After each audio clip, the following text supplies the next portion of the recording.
qaraarkii maxkamadda sare waxay ansixisay natiijadii ku-meelgaadhka ahayd ee khusaysa doorashada madaxweynaha iyo ku-xigeenka madaxweynaha komishanka doorashooyinka qaranka oo ah sidan: 1 xisbiga wadani oo helay 407,908 cod una dhiganta boqolkiiba 63.92.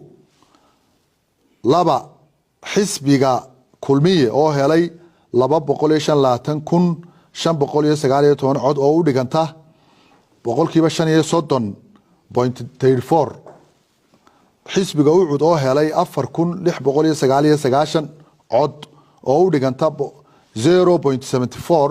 halkan maanta u fadhinaa ansixintii doorashooyinkii ka dhacay dalka 13 November 2024